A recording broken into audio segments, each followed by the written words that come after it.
नमस्कार, स्वागत है आप सबका आपके अपने मसाला किचन में। आज हम जो पिज़्ज़ा बनाने जा रहे हैं वो बहुत ही अलग टाइप का है। यूँ दिखने में तो एक जैसा लगता है, ऊपर से हर चीज़ होगी जैसे पिज़्ज़ा में होती है और चीज़ भी होगा, लेकिन इसका बेस जो है वो बहुत ही अलग है क्योंकि ये पिज़्ज़ा है ग्लूटेन फ्री। अक्सर ग्लूटेन फ्री चीज़ें बहुत कम होती हैं मार्केट में और आजकल ग्लूटेन की प्रॉब्लम बहुत लोगों को हो गई है। बहुत आसान हो जाता है जब डॉक्टर साहब कहते हैं कि आपके बच्चे को ग्लूटेन से एलर्जी है, इसलिए आप उसे गेहूँ कुछ ना खिलाइए। तो गेहूँ, मैदा, सूजी जब बच्चे का बंद हो जाता है तब उन पेरेंट्स के ऊपर क्या बीतती होगी, बहुत ही बड़ी बात है। घर में आप गेहूं की रोटी ना खिलाएंगे, लेकिन बाहर बच्चा जब जाता है तो उसे ना तो कुछ पिज़्ज़ा, ना बिस्किट, ना ब्रेड, कुछ नहीं खाना है, केक, पेस्ट्री, क्योंकि सभी में ज़्यादातर गेहूं, आटा, सूजी डला रहता है। इसे हम गेहूं को हम हेल्दी मानते हैं मैदे से, लेकिन है तो उसमें भी ग्लूटेन, सभी में ग्लूटेन है। तो हमें ग्लूटेन फ्री जो चीज़ें होती हैं जैसे मक्का, ज्वार, बाजरा, ओट्स, रागी, चना, ऐसी बहुत सारी चीज़ें हैं जिसको हम चावल ख़ास तौर से, तो इन सारी चीज़ों से हम ग्लूटेन फ्री चीज़ें बना सकते हैं। पर कुछ चीज़ें तो आसानी से बन जाती हैं, कुछ चीज़ें बनाने के लिए उसे बहुत बार उसे बना के देखना पड़ता है, तब जाके हम उसको बना पाते हैं। तो आज मैं लाई हूँ ये पिज़्ज़ा जिसका बेस है ग्लूटेन फ्री। इसे आप ज़रूर ट्राई करें। ज़रूरी नहीं है कि आपको ग्लूटेन की प्रॉब्लम नहीं है इसलिए आपको नहीं खाना, ये तो वैसे भी हेल्दी है, आप कोई भी खा सकते हो। और आज मैं इसे तवे पे बनाऊंगी तो आप कभी भी किसी भी समय बना सकते हैं। इसमें मक्के का आटा, जो कॉर्न्स होते हैं, भुट्टे के दाने जो होते हैं, मक्के का आटा, इसको कॉर्न मील भी कहते हैं। इसमें आप चाहें तो कोई ग्लूटेन फ्री दूसरा आटा मिक्स कर सकते हैं, जैसे आप ओट्स का आटा मिक्स कर सकते हैं, चावल का आटा मिक्स कर सकते हैं। मैंने सिर्फ अभी यही डाला है।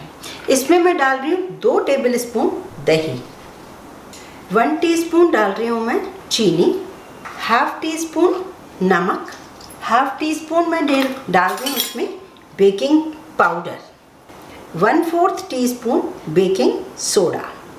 ये दोनों ही अपना अपना काम करेगा और मैं ईस्ट फ्री बना रही हूँ तो इसमें बहुत सारी चीज़ें हैं। एक तो हमने ईस्ट नहीं डाला, दूसरा हम ओवन यूज़ नहीं करेंगे, तीसरा हम गेहूँ, मैदा, सूजी यूज़ नहीं करेंगे। तो इन सब चीज़ों को हमने मिला दिया, इन सबको आप मिला लीजिए। अब इसके लिए जो हम पानी यूज़ करेंगे, आप सबको पता है जो ग्लूटेन फ्री आटा होता है ये नॉर्मली ऐसे बंधता नहीं है गेहूँ की तरह, मैदे की तरह। तो इन सबको हमें बांधने के लिए क्या करना होता है, स्टीम देना होता है। तो ये देखिए मैं करीब 2-2.5 टेबल स्पून पानी डाल रही हूँ और इसे मिक्स कर रही हूँ।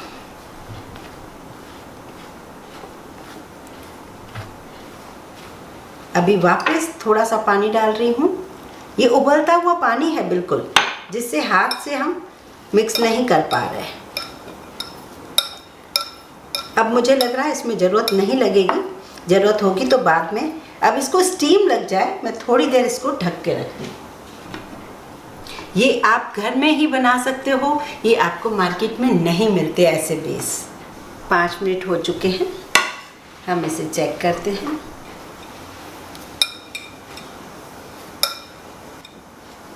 एक मैक्सिकन फूड में जो टोटला बनती है, टोटला रोटी पर भी पिज़्ज़ा बनता है, लेकिन टोटला रोटी में भी थोड़ा सा मैदा मिक्स होता है।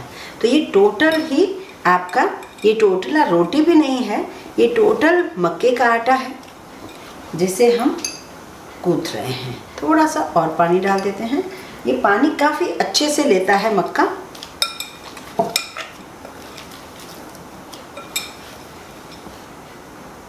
थोड़ा सा हम ऑयल लगाकर इसे 1-8 मिनट के लिए मल लेते हैं।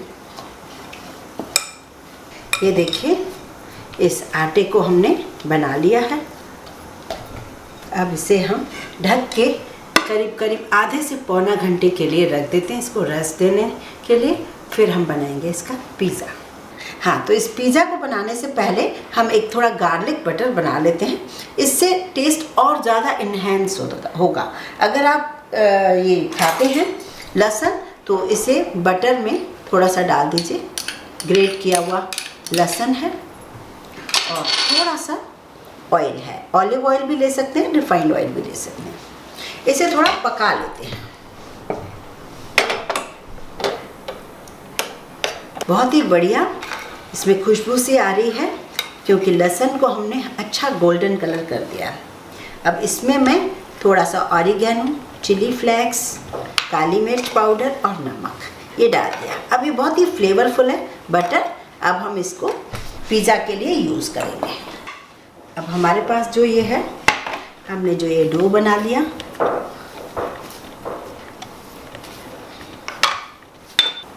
अब यहाँ पर आप ये मक्के का आटा ही लीजिए और इसे हाथों से बड़ा कीजिए।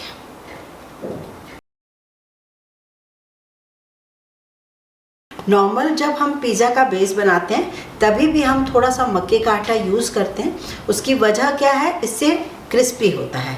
तो अब ये तो ऑलरेडी है ही मक्का, तो बहुत अच्छी बात है। अब हम इसे थोड़ा थोड़ा बेल लेते हैं। गैस पे मैंने तवा रख लिया है। तवा आप कोई भी रख सकते हैं।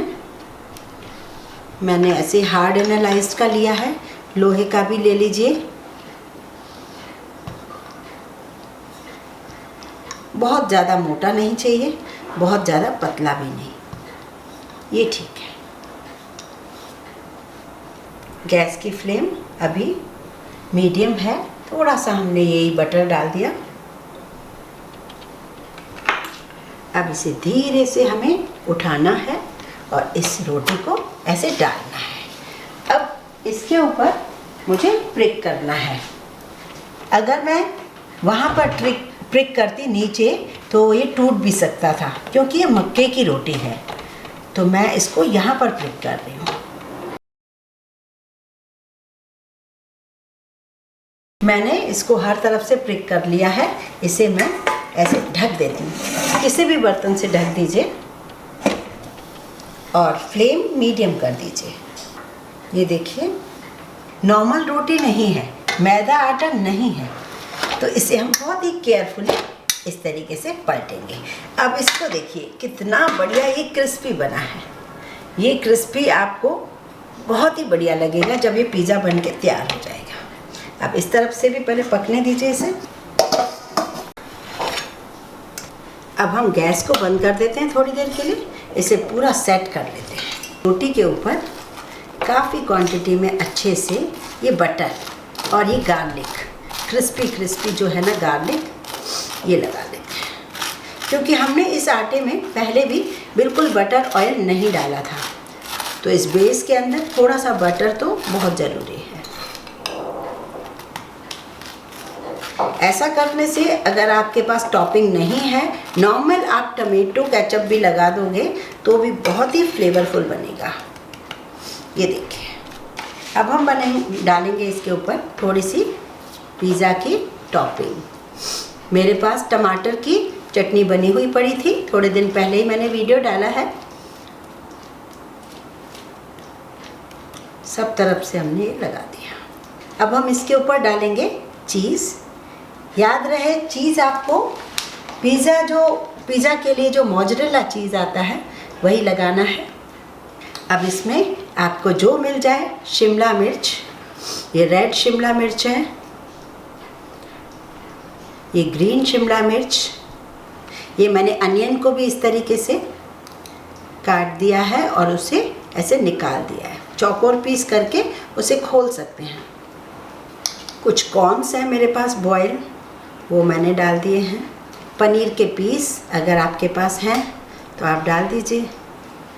थोड़ा सा डालेंगे हम ऑरिगेनो एंड चिली फ्लेक्स। अब देखिए, हमने वही तवा रखा हुआ है। मैं कोई बेकिंग दूसरी तरीके से नहीं करूँगी। वही तवे पे मैं ये जो बटर हमने बनाया था, गार्लिक बटर, वो नीचे से डालेंगे। ये बहुत ज़रूरी है। भले ही आप बेस पे ना डालें चलेगा, लेकिन यहाँ डालना बहुत ज़रूरी है, क्योंकि ये हम कम से कम 5-7 मिनट पकाएंगे स्लो फ्लेम पे, तो ये जलना नहीं चाहिए। ये देखिए, अब हम इसे बहुत ही केयरफुली उठा के इस पर रखेंगे। गैस की फ्लेम बिल्कुल स्लो करेंगे और अब इसे वापस वैसे ही कवर कर देंगे और बस सिर्फ 5 मिनट करीब हमें वेट करना होगा, क्योंकि हम ऊपर से हीट दे नहीं रहे, नीचे से ही हीट मिलेगी और चीज़ हमारा मेल्ट होगा। 5 से 7 मिनट करीब हो गए हैं। 5 मिनट में अभी पूरा नहीं लग रहा था पका हुआ, लेकिन अब वो बिल्कुल परफेक्ट तैयार हो गया है। ये देखिए, गैस बंद कर देते हैं और यकीन मानिए नीचे से इतना ज़्यादा क्रिस्पी होगा कि बता नहीं सकती, क्योंकि बटर गार्लिक वाला और फिर मक्के का आटा वैसे भी थोड़ा क्रिस्पी ही बनता है। ये देखिए, अब हम इसे काट लेते हैं। अब ये देखिए, ये पिज़्ज़ा जो है बहुत ही परफेक्ट। ये देखिए, इसका चीज़ देखिए कितना बढ़िया। अब बच्चे बेचारे तरसते हैं, सोचते हैं नहीं खाना है, हमें पिज़्ज़ा नहीं खाना है, 100% खाना है। और आजकल बच्चों को ही नहीं, बड़ों को भी जब कभी भी कोई प्रॉब्लम आ रही है, ज़्यादातर आपने नोटिस किया होगा काफ़ी घरों में ये प्रॉब्लम आ गई है कि ग्लूटेन का प्रॉब्लम है, तो गेहूं से एलर्जी है, तो आप इस तरीके से अपने हेल्दी ग्रेन से बनाइए पिज़्ज़ा, बहुत अच्छा लगेगा। ज़्यादा से ज़्यादा आप शेयर कीजिए उन फैमिलीज़ को जहाँ ग्लूटेन की प्रॉब्लम है। आजकल तो ग्लूटेन फ्री लोगों ने एक ग्रुप से बना के रखे हैं, जैसे उन्हें जो भी कोई रेसिपी मिलती है आपस में शेयर करते हैं। तो इस तरीके से बहुत ही हेल्प होगी, आपकी भी, मेरी भी, और जहाँ जिन्हें ज़रूरत है उनकी भी। तो जिस तरीके से आपको पसंद आए आप बनाइए। एक चीज़ और देखिए, ये पीछे से देखिए, ये बहुत ही क्रिस्पी है। नॉर्मल पिज़्ज़ा से ज़्यादा क्रिस्पी होता है और इसे खाने में आपको अलग ही मज़ा आएगा। यदि आपको मेरा वीडियो पसंद है तो लाइक करें, ज़्यादा से ज़्यादा शेयर करें, इस चैनल को सब्सक्राइब करना बिल्कुल ना भूलें।